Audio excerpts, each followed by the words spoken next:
Coloring comics can be a long, daunting process. Originally, I wanted to always put my best effort into every panel for a comic. However, it made me burn out really quickly, so now I try to simplify my process and drawings as much as possible. I'm still trying to find that happy medium. This tutorial covers how I color and what tools I use in Clip Studio Paint.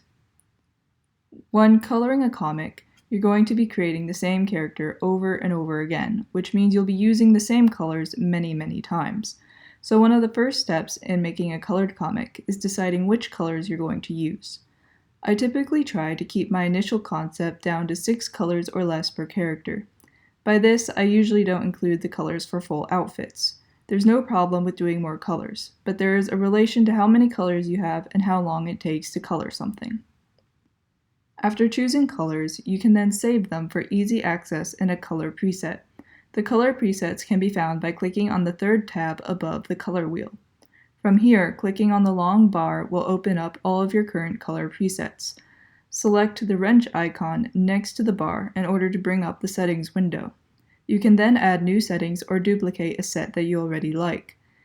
It will then ask you to name your color set. If one character has many colors, you may want to name the set the name of the character. However, since my characters have very few colors and I want to put multiple character colors into one set to save time, I'm going to name the set an abbreviation for the series. You can then use the eyedropper tool to select character colors. Add the colors to the palette by selecting the icon to the left of the trash can. I like to put a space between character colors so that I can easily see where one character color palette ends and a new one begins.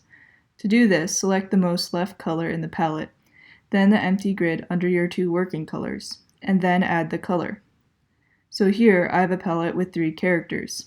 As you can see, I've already added a lot of extra colors to characters by this point for clothes and whatnot. I'm still recommending adding their initial colors first, like hair and skin color, so that if you ever change their outfits in future episodes, it will be easy to edit the preset. I work a lot in layers, so I've found that sometimes the program has trouble loading if I make all the panels in one file. To work around this, I sketch in my webcomic file, then add line art and color in a separate file. When I finish, I merge the layers and put them in my comic file. I make a subfolder of panels and number the panels in the order in which they appear. This allows me to move them easily if I decide to rearrange anything due to text layout changes. I also keep separate folders for sound effects and text. Prep for coloring begins on how you arrange your layers for line art. There are many different ways to do this, but I personally make sure to connect all my lines so that I can use the paint bucket tool for my base coloring. Because I use the paint bucket tool, I keep small details such as the character's face in a separate layer and turn off visibility for this layer in the initial coloring phase. Now I'm going to skip ahead a moment since I'm on the topic, but I usually add color to my lines last. You can do this whenever you want or not at all. I copy my line folder, merge the layers, and then command select the layer. You can also make this selection by going to Layer, Selection from Layer, Create Selection. However, I'm going to be referring to this as the shortcut of command selecting the layer. When you do this, everything in the layer will be selected. I then use the soft airbrush to color over the lines and change the color for certain parts.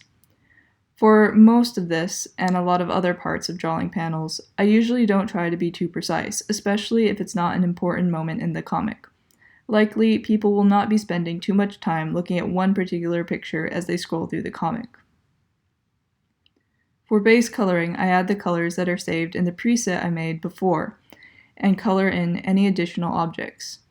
I use the paint bucket to fill in the base colors. For each color, I make a different layer. After coloring the base colors, I can return the visibility to the face layer. To add shading, I command select one of my base color layers and create a new layer above it. For things like hair, I usually use the airbrush tool to add a second color. For things like skin, I pick my shadow color and draw lines where I want the shadows to be. Then I can easily fill these with the paint bucket tool. For things that I've drawn messily and can't color with the bucket, I use the fill in mono pen. While the skin is selected, you could also add blush with the airbrush tool, freckles, or any other face details. If you want to add more detail, you could add shadows in this way to clothes as well, or even textures. I command select the clothes layer, and then drag a pattern or texture onto the canvas. This automatically creates a layer mask. You can also go to Layer, Layer Mask, and then choose which kind of mask you want. Adjust the opacity of the layer to blend textures with what you've already drawn or colored in. If you like working in a single file, I would suggest making your borders first and creating a mask from inside the selection before drawing and coloring. However, being that I am making my panels in a separate file, I add my borders near the end of my drawing. If I hand draw the background, I usually go for a sketchy style, just using my pen and a watercolor brush. If I'm not hand drawing the background, I usually wait to make it until I've made a border. To make a clean border, group all of your layers into a folder. Make a new layer above that. Use the rectangle tool to make your border. Then go to the magic wand and tell it to refer to the edited layer only to select. Select inside the border. Then copy your folder. Turn off visibility for the original folder and merge layers for the new one. Keeping the same selection, you can then add other backgrounds or touches to your drawing with other layers. At the end, I merge all of these into a single layer that I bring over to my comic file. Using this method, it usually takes me 10 through 30 minutes to line art and color a panel, depending on the complexity or detail of the image and how many characters are in it. I then arrange the panels, add sound effects and text in the main comic file. Hope this was helpful and you have fun.